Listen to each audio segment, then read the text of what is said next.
Денешен гостин во вестите на Здравкине Кочовски Бобан, координатор на трудов сектор Левица. Кои се приоритетите на Левица, зашто се залагате вие како опозицијска партија? Да, значи Левица е пред се работничка партија која што се залага за правата и интересите на работниците и работничката класа, но исто така политичка партија која што се залага за воведување на нов социјализам, лев патриотизам и антиимперијализам. Она кое што нас не прави уникатни на политичката сцена и по она кое што се разликуваме од останатите е дека ние се залагаме за целосна трансформација на системот, за разлика од другите партии кои што се залагаат за реформирање на системот. Овој систем е капиталистички по својата природа и слугува на олигархијата, за разлика од работниците кои што се ставени во подредена положба и практично се робови на 21. век. Деновиве сведочиме на еден нов пик на епидемијата со коронавирусот, веќе имаме и најава за полициски час од среда. Како вие го коментирате справувањето на владата со пандемијата и во однос на вакцините?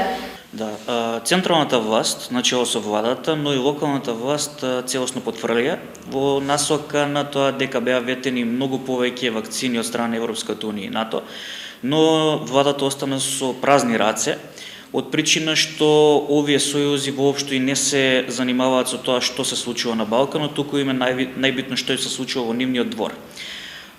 Голем број од вакцините кои што ги доби владата се од држави кои што претходно беа напаѓани од владата и беа ставани рестрикции поради тоа што беа декларирани како диктаторски, антидемократски и слично за на крај да добијат помош од нив. Мерките кои што беа носени од владата во насока на полицискиот час беа само мерки ради популизам и ништо повеќе.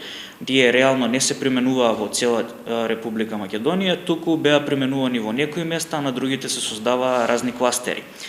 Останатите мерки кои што се применуваа на локално ниво од страна на локалната власт беа во форма на дезинфекција на улиците, нешто што не се случуваше на сите улици и во сите општини, како што е случај на местото каде што живеам јас и во изминатите година дена ниту еднаш нема дојдено службите да извршат дезинфекција на улиците.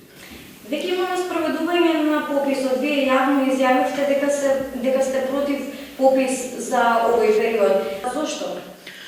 Пописот пред се треба да биде статистичка операција, а не политичка, што во Република Македонија со насилното носење на законот за попис, кој што е полнствен низа недоречености, контрадикторности и дупки во самиот закон, кој што впрочем и нема методологија по која што ќе се води самиот попис, ние гледаме дека тоа ќе биде политичка и чисто политичка операција. Директорот на Државниот завод за статистика континуирано се заканува на граѓаните со разни парични казни, доколку некој не сака да се попише, но ниту еднаш нема изјавено ништо во однос на VPN можноста граѓаните да се попишат како да се дел во друга држава и со тоа да се направи фингирање на резултатите и фалсификат на пописот. Ние сме како партија против попишување во овој момент поради законот, но исто така и поради пандемијата која што е во моментов. Ние сме за одржување на попис наредна година, доколку се смири ситуацијата со коронавирусот. Уставот во Република Македонија предвидува неповредливост на домот, така што граѓаните, доколку не сакаат да ги примат попишувачите, те имаат уставна можност тоа и да не го сторат. Статистиките покажуваат дека имаме зголемена невработеност на луѓето како во Велес, така и на ниво на целата земја.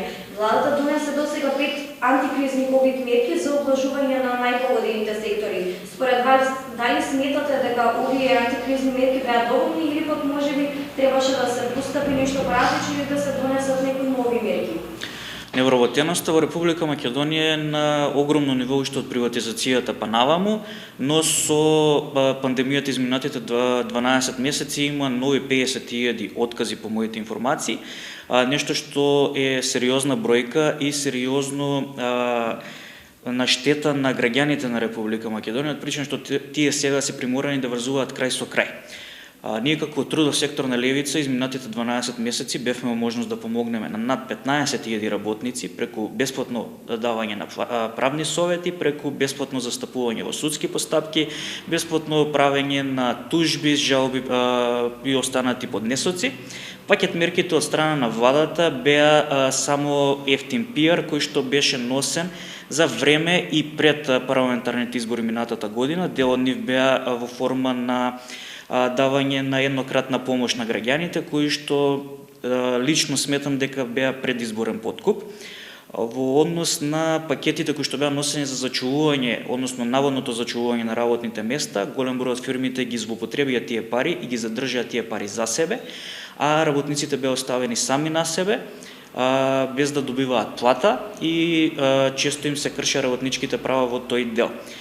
Наместо владата да ги врати парите од оние фирми кои што ги злоупотребија овие пари, тие ги оставија само на морална осуда и ништо повеќе од тоа не превзема.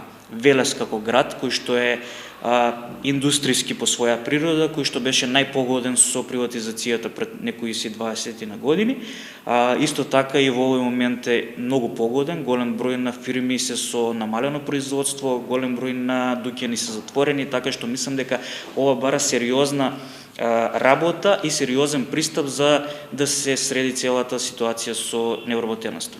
Ајде малце фокусот да го ставиме на локалната власт и за тоа како ги решава проблемите во Велес. Мене ме интересира според вас какво мислење имате како локалната власт и колку придонесе за справување на пандемијата во Велес, меѓутоа и за сообраќајот кој што е многу хаотичен. Дали сметате дека направи доволно или пак можеби нешто требаше да се направи подобро? Локалната власт во Велес години наназад, не зборам само за оваа локална власт, туку низа локални власти наназад, немаат ништо сработено за Велес. Ова не го зборувам паушално, туку во 2021 година имаме се уште улици кои што не се асфалтирани, имаме насоби каде што нема канализација и улично осветлување. При обично паѓање на снег целиот град се блокира. А како што кажавте, и сообраќајот и платениот паркинг се еден од големите проблеми во градов. Општина Велес мислам дека направи огромна грешка со тоа што воведе платен паркинг на оние места каде што до сега граѓаните паркираа за без пари. Не може да се приватизира нешто што е општо добро и не може да се прават бизниси на грбот на граѓаните. Тоа кој што ќе треба граѓаните сега да го платат е сериозна сума на пари. Зборуваме за велешки стандард и при влезот во Советот на општина Велес, Левица заедно со низината советничка група ќе оди во насока на укинување на платениот паркинг. Во делот на справувањето со корона пандемијата, општина Велес, освен што најавуваше дека ќе врши дезинфекција на улиците и казнување на оние фирми кои што нема ги почитуваат протоколите и мерките, видовме дека не направи апсолутно ништо. Левица реагираше за неколку фирми кои што имаше кршење на протоколите за заштита и безбедност од коронавирусот, но и јавното обвинителство и општина Велес останаа неми и слепи за овие проблеми. Ева доколку бевте вие на власт, кои промени, кои решенија би ги понудиле на граѓаните на Велес и на Македонија?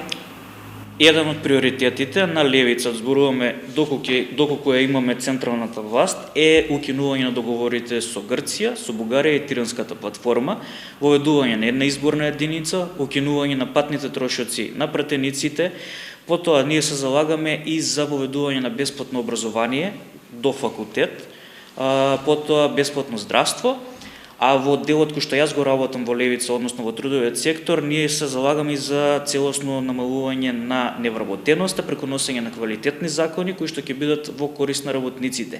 Дел од такви закони кои што се во корист на работниците се законските измени кои што се надевам дека ќе влезат во собраниска процедура во насока на намалување на старосната граница за пензионирање на 60 години и за мажи и за жени, овозможување на работниците со 35 години работен стаж да се пензионираат пред да навршат старосна граница, но не порано од 53 години.